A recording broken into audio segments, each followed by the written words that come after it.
Hello, my name is Leonie, and welcome back to another literary deep dive. I can't believe I'm only now talking about this, but today we are finally diving head or heart first into love triangles. Oh, the average, normal, clumsy girl Bella Swan has to choose between hot and brooding supernatural being 1 and hot and brooding supernatural being 2. Katniss Everdeen has a choice between bread boy Peta or the stormy man Gale. Almost every single young adult book from the 2010s included a conflict where a normal, average, plain girl had to choose between a dark-haired bad boy with a sad past and the blonder nice guy, bonus points if they're childhood friends. In my memory of being a teenage girl that was pretty big Twilight fan, the general consensus was that love triangles sucked. People associated it with Twilight and everyone hated Twilight. Generally, if a new movie came out or a new book came out and it had a love triangle, it was like,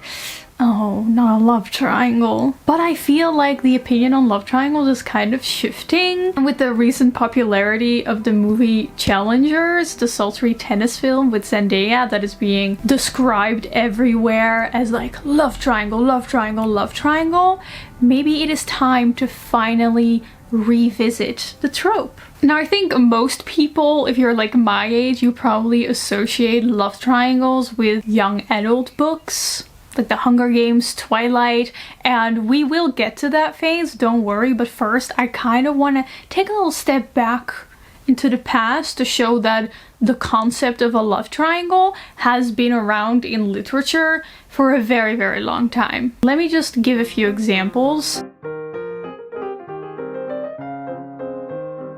The French George Sand wrote a lot of novels that included love triangles, famously Jacques in 1883, in which the troubles of two newlyweds come to a height when the woman falls in love with another man. And George Sand's novels were very influential at the time. Dawn Eidelman writes in her book George Sand and the 19th century Russian love triangle novels. George Sand contributed to the 19th century notions of matrimonial conflict, the problem of the love triangle, sex as the normal and necessary culmination of passion of the heart, and the question of culpability in these conflicts. This book was published in the 90s, by the way, so back then people were already speaking of love triangles. Even in Serbian literature in the 19th century, the love triangle was very popular, and the literary trend of realism in the 19th century saw the rise of this trope. Realism, which dominated our literary scene from the 1860s to the 1890s, was open to the themes and motives that included all spheres of a man's life.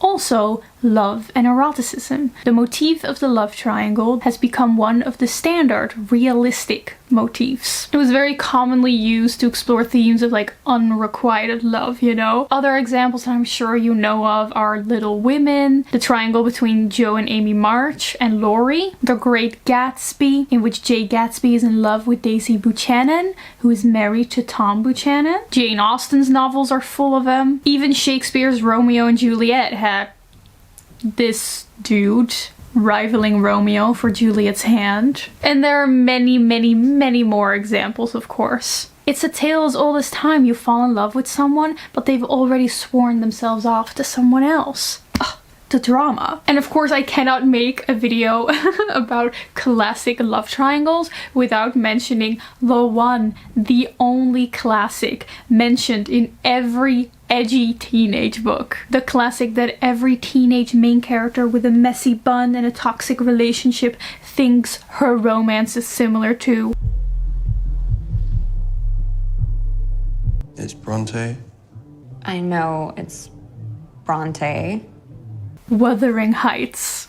Written by Emily Brönte in 1847. This story follows two families, the Lintons and the Earnshaws, in their hillside cottages in the gloomy Yorkshire moors. The love triangle is as follows. You have Catherine Earnshaw, a stubborn young lady that never wanted to listen as a child, who grew up in kind of an abusive household. Edgar Linton, who is Catherine's fiancé. He's of high standing. He's a bit of a doormat in the love triangle, but he's a proper man. And then there's Heathcliff, an an adopted child with similar life experience as Catherine, growing up in an abusive household, but they have this connection on a deeper soul level. Catherine says, he's more myself than I am. Whatever our souls are made of, his and mine are the same. But he is of low standing, so Catherine cannot marry him, and instead she marries Edgar, which kind of makes Heathcliff spiral down this villain arc, truly tormenting Catherine and the rest of their family. He kills their dog. And the love triangle in Wuthering Heights is twofold because we also follow their children who are also involved in a love triangle with each other. Apparently love triangles are genetic. Anyway, characters from modern love triangle YA stories love comparing themselves to Wuthering Heights. Wuthering Heights is Bella's favorite novel in Twilight, and the third book in the saga, Eclipse, is full of references to this classic. Bella compares herself to Catherine, saying, I was like Kathy, like Wuthering Heights, only my options were so much better than hers. Neither one evil, neither one weak. So are you like Catherine? There's a famous line from Heathcliff to Catherine in Wuthering Heights where he says, I cannot live without my life. I cannot live without my soul, showing the intense feelings that he has for Catherine, and also referencing back to the whole our souls are made of the same thing line. And in Eclipse, Edward says this line to Bella. The big difference between Twilight and other young adult stories and Wuthering Heights is that Wuthering Heights is not a romance. It's really not. Oh, let me just show it to you. I have the book. I read it this January. Very good book. This is a tragic story about the cycle of abuse, about how family dynamics keep repeating themselves generation after generation. We see Heathcliff becoming a villain, tortured by his abusive upbringing. And I think some authors looked at that and thought, oh, it's just like anti-hero with sad backstory. Yes, Heathcliff's romance with Catherine was passionate, but it was also full of lies and manipulation. Did I mention he kills a dog? He kills her dog. That's a red flag. So yeah, just a little detour. It's just something that always annoys me when romance books with clear happily ever afters try to be like, we're just like Wuthering Heights. It's like so romantic. Like, no. This is a tragic story. But all that talk about triangles, let's talk about circles for a second. This video is sponsored by Loop earplugs. Imagine you're in a love triangle, okay? Picture this. Your first option, Loop quiet earplugs. These noise-reducing earplugs filter enough sound that you can focus hard or sleep soundly, even if Edward's watching you. But then a second suitor comes around, Loop Experience. These earplugs filter out noise but let through the important sounds. They're your number one buddy for a concert or a festival. Gosh, there's a third option, Loop Engage, specifically tuned to let through conversation. How do you solve this love triangle? You don't have to, because Loop also has the Loop Switch. With the Loop Switch, you get an earplug that combines all three with a convenient switch that allows you to toggle between the noise sensitivities. I carry them in my purse everywhere I go, just in case I need them. If you also want to take control over the noise in your environment, use my code to get a discount and click the link in my description to get your Loop earplugs. That being said, let's move over to present day time and look a little bit back on that time that love triangles were everywhere in young adult novels. And they were kind of different from those love triangles in more classic fiction in the sense that they are usually not about unrequited love, but they're very much from the main character's perspective, and it's very much about like, oh, I have these two options. Who am I gonna choose? And I feel like we can't talk about young adult love triangles without talking about, I think, the blueprint, and that is Twilight. By the way, I am not defending Twilight or saying that it's actually good or anything. I mean, I rewatched the movies for this video and I was like, oh gosh. I hadn't seen them in a very, very long time, and I was like, wow, I really liked this when I was 13. Bella! Where the hell have you been, Loka? Interesting. So yeah, I'm not defending Twilight, I'm just talking about love triangles in general through exploring Twilight. So in case you're unaware of the love triangle that appears in Twilight, we have Bella Swan, who is a clumsy, plain girl. Every girl that reads these books or watches these movies can relate to her and position themselves in the place of Bella Swan. And there are two very hot, supernatural men vying for her attention. First off, we of course have Edward Cullen, the bad boy vampire, nothing bad boyerisher than sparkling in the sun. He's brooding and mysterious, cold as ice, hard like stone. Something Bella, a human, can never be like, even though she so desires it. And then later, Jacob. He is a werewolf, Bella's good friend. Warm and of flesh and blood. A werewolf, yes, but also more human than Edward could ever be. Also, did I mention that vampires and werewolves are like mortal enemies? Kind of adds to it. Anyway, in between all the plots around this whole vampire war, the story is mostly about Edward and Jacob kind of fighting over Bella's love. A lot of young girls dream of being so desired that there are multiple men fawning over you and vying for your attention. And young adult fiction was very women focused. It was often written by women. The main characters were women. You were in the head of the female main character looking at everything from their perspective only. And these young adult love triangles were very much about the question of like, oh, who would she pick? Who will she go for? It didn't take on a story of unrequited love. You didn't really get to see the perspective of any of the two men. It was about the girl and her choice. Who would she pick? And by extension, you, as the reader, who would you pick? The love triangle was partially there so that you as the reader could insert yourself into the main character's position, which is illustrated by the whole phenomenon of picking teams. Are you team Edward or are you team Jacob? Are you team Gale or team Peeta? I personally was team Jacob back in the day, but that's only because I first watched the movies and I just didn't find Robert Pattinson attractive, so I was team Jacob.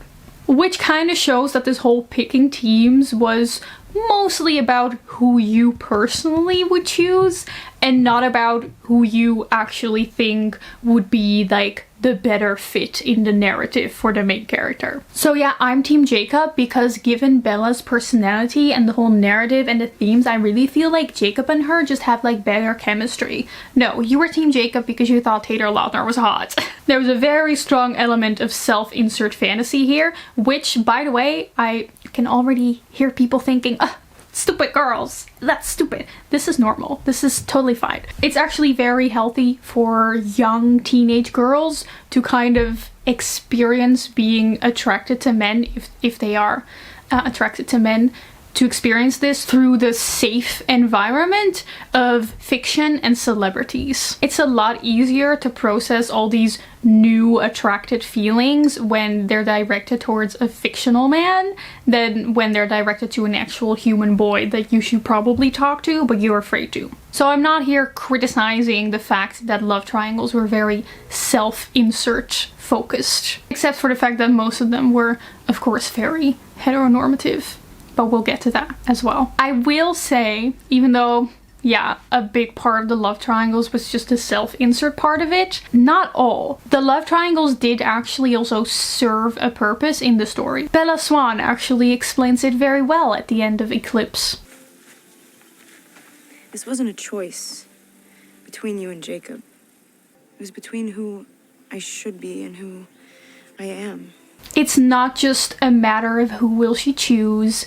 The love triangle is a reflection of the choice within herself. Becoming a vampire, being with Edward and giving in to her desires but leaving her old life behind, or keeping her old life and staying the same and being with Jacob. Now, I still don't think Twilight is in any way a good story or a good movie, but an example of a story or franchise where I think the love triangle is done really well and actually helps the story is The Hunger Games. Now, however much I dislike Gale and the whole relationship drama, especially the way that he gets in the movie adaptation of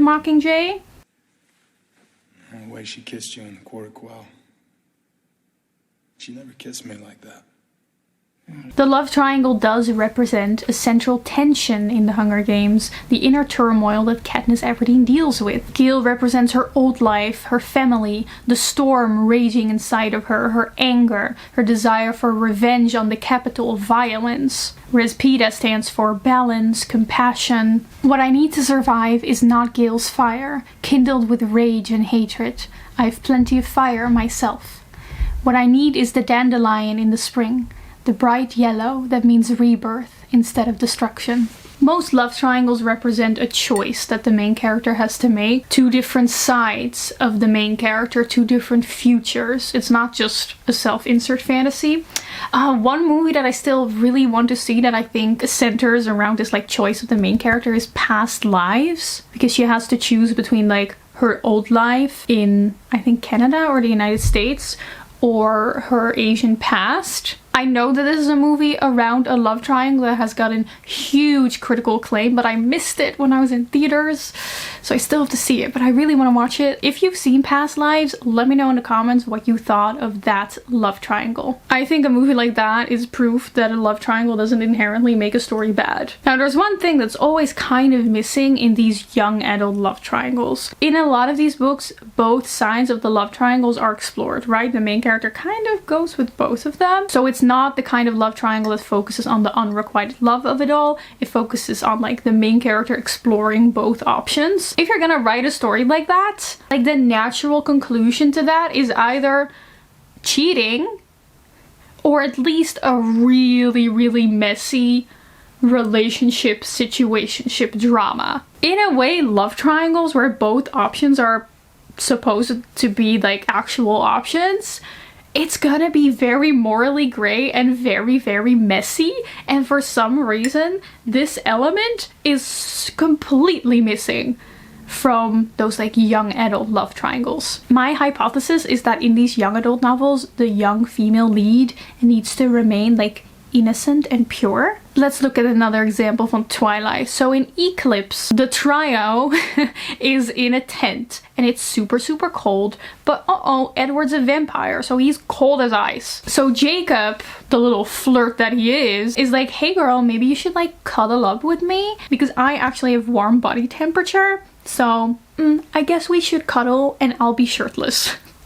And Edward is like, I hate this, but I know he's right. And Jacob is the one that is clearly instigating this, trying to get a romantic moment between him and Bella. There are a lot of kind of romantic moments between Jacob and Bella, but all of them are instigated by Jacob, while Bella kind of remains solely focused on basically really, really wanting to have sex with Edward. The female main characters tend to remain a little bit passive while these boys just constantly fight over her. One of the reasons people tend to hate love triangles, like this whole idea of like, why would these two hot men go above and beyond for such a plain girl? But I think there's a very real reason for why these love triangle stories are like that. Let's continue looking at a later scene in Eclipse. Bella and Jacob kiss. At this point, Bella is engaged with Edward Cullen, so she straight up cheats on him. Yes, it's only a kiss, but in Stephenie Meyer's traditional values no sex before marriage Twilight universe,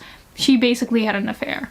And Edward is just completely okay with this because he's like, well, I know that you love me more, so it's fine. And this is another reason that people tend to really hate love triangles, because the men tend to be so passive and so okay with the main girlie's behavior, as if her behavior isn't pretty shitty. Because in order to keep the tension on for like as many movies or books as possible, the main girl has to kind of lead on both men for a very long time, right? Like Bella spends 3 books going back and forth between Jacob and Edward, kissing both of them, spending time with both of them. Any self-respecting person would be like, screw this, I'm going on to someone who will just unequivocally choose me. And all the while we're supposed to keep finding the main character relatable and likable. But we can't have these men really get angry or walk away, because that would imply that our main character did something wrong. And she's not a bad person. Writing a story with a young girl as a main character that has flaws beyond being clumsy, I don't think we can do that. And risk writing a female character that is I can't even say it. Yes, these girls can be ridden with guilt, like Bella saying, I was selfish, I was hurtful, I tortured the ones I loved. But the narrative focusing on the girl's guilt and shame just reinforce her position as this innocent and unassuming virtuous girl. On the one hand, the love triangle is a self-insert fantasy. A fantasy of being desired, a fantasy of getting attention.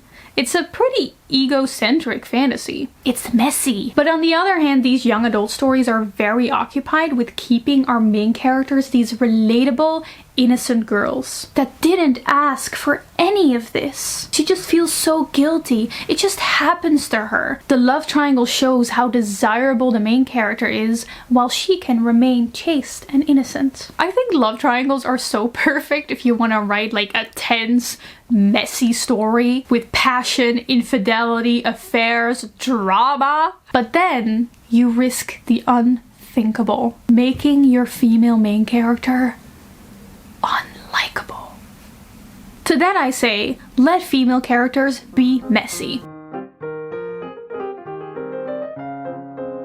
So last month, the tennis movie Challengers was released, a film directed by Luca Guadagnino, who is also the man behind Call Me By Your Name. And so many reviews and news outlines headlined this movie as a love triangle, a steamy love triangle specifically. But it's not hated for it. In fact, it is very critically acclaimed. I personally loved it. Highly recommend this movie to anyone who is a fan of Taylor Jenkins Reid. Like you just love a little drama about celebrities? Amazing. Challengers is a movie about tennis, right? It's really a movie about relationships, and it has a love triangle front and center to its plots. I'm gonna do my best to not spoil the movie, in case you still want to watch this. We follow Tashi Duncan as a tennis rising star turned tennis coach due to an injury. She's coaching her husband Art, who is starting to go past his prime, much to Tashi's dismay. The tension rises when he ends up in a match with an old friend, Patrick, who also happens to be Tashi's ex. These three are the heart of the love triangle. Ever since college, Patrick and Art have both fought for Tashi's attention. Art may seem to have won the match as Tashi's husband and the more successful tennis player, but Patrick is back to challenge his position. It is rare to experience a movie with as much tension as this one.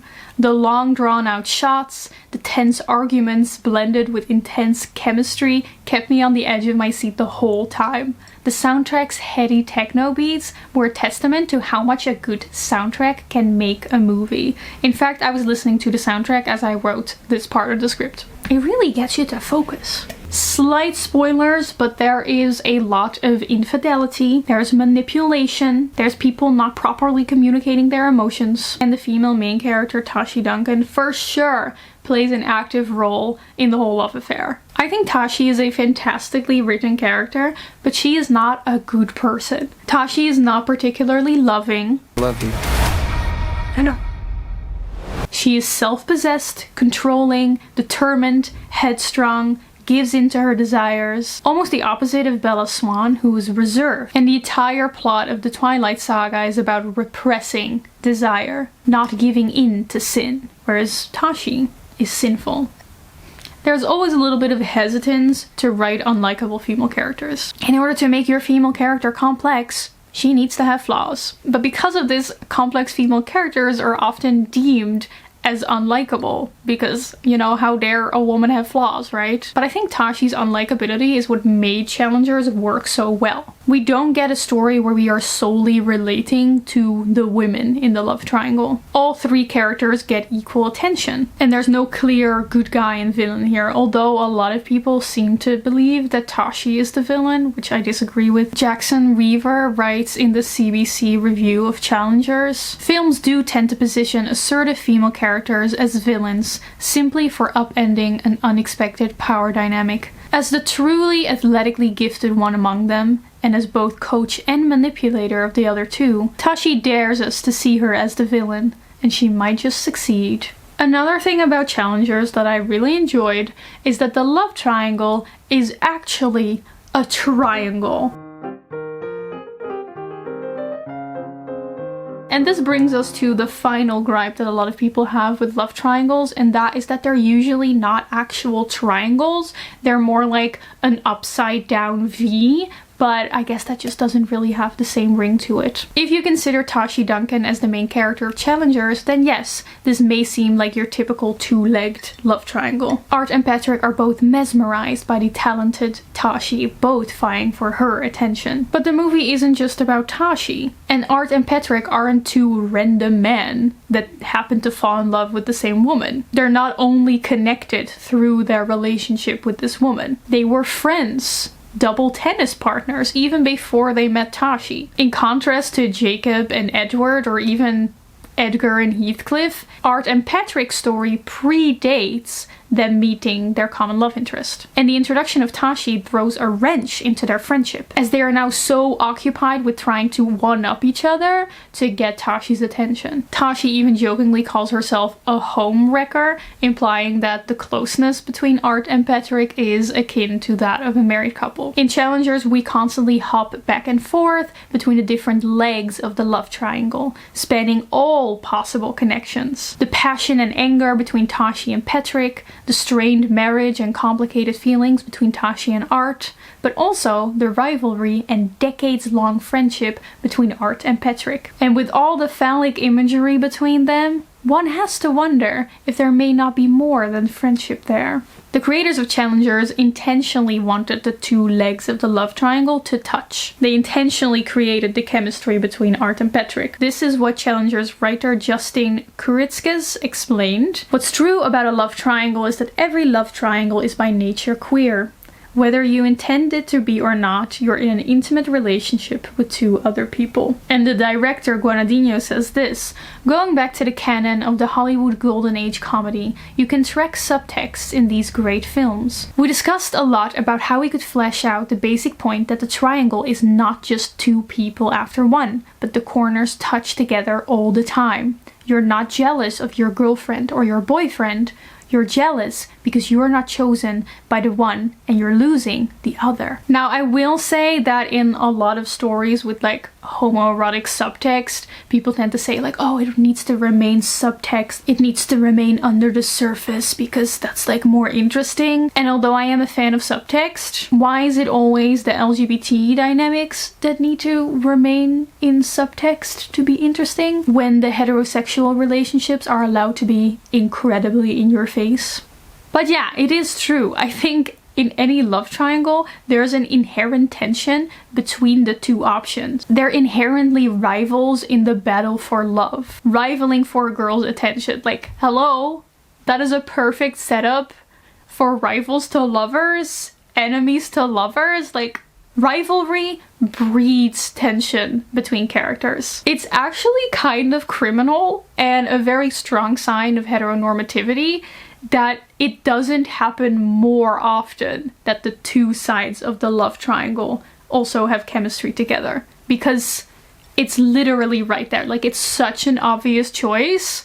I'm surprised it doesn't happen often, at least not in the mainstream popular media. And if you don't agree with me, let me show you what happens if I make a montage of all the scenes where Jacob and Edward fight and get into an argument over Bella, and put a little romantic music underneath it, okay? Mind you, I do not ship Jacob and Edward, okay?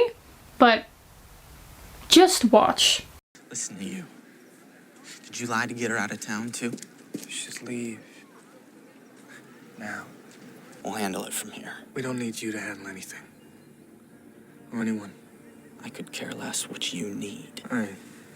We're done here. No, you're done here. Stop! Edward? If you ever touch her against the will again! Don't do this She's here. not Don't- sure what she wants. Don't do this Let me here. give you a clue. Wait for her to say the words. Fine. And she will. Jacob, just go, okay? Easy, guys. Easy. Let's take it down a notch. Get your hand off me. Keep your hands off her. If we weren't natural enemies, and you weren't trying to steal my reason for existing, I might actually like you. I might.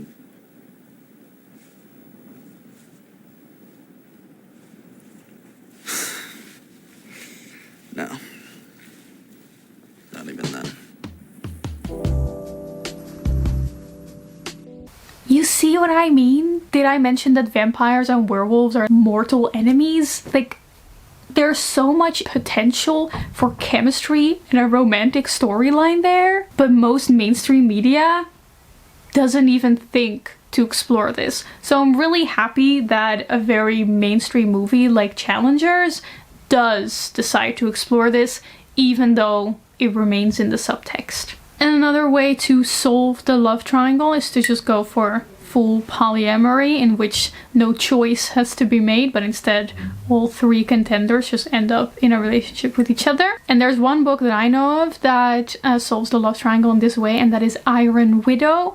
This is a best-selling young adult sci-fi by Shiran J. Zhao about a world where a war is fought using giant transforming robots, which the characters have to pilot using their magic. We have another headstrong female main character, and not only does she fall in love with her male co-pilot, she also falls in love with like another really strong pilot, and then both of those pilots kind of end up having a crush on each other as well. I think the bottom line is that a love triangle is not always inherently bad. We've kind of come to believe that because we tend to associate it with young adult literature, and people tend to look down on young adult literature, especially if it's consumed by a lot of girls. If you do it well, a love triangle story can be an incredibly good story. It can be very symbolic for like a choice that one of the characters needs to make.